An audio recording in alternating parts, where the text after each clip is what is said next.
महायुती सरकारने निवडणुकीच्या आधी मोठी आश्वासनं दिली. आता सरकार आल्यावर मात्र सरकार बेईमानी करत आहे. लाडक्या बहिणींना अपात्र केले जाते, तर दुसरीकडे शेतकरी कर्जमाफीवरून महायुतीमधील मंत्र्यांमध्ये मतभेद असल्याचं सांगितलं जातं.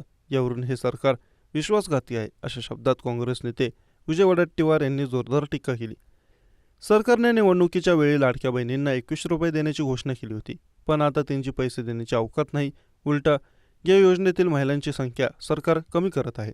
सरकारला काहीच कसे वाटत नाही, असा सवाल वडेट्टीवार यांनी विचारला.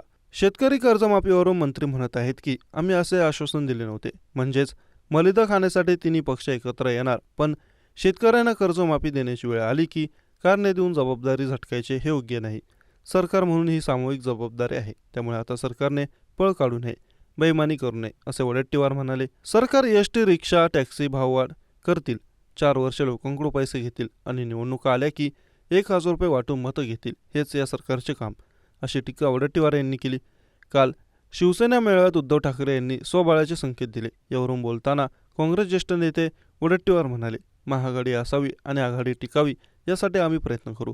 तसेच उद्धव ठाकरे यांनी अजून आपली भूमिका स्पष्ट केली नाही. त्यांच्या भूमिकेबाबत काँग्रेस हायकमांडशी चर्चा झालेली नाही, हे त्यांनी स्पष्ट केले.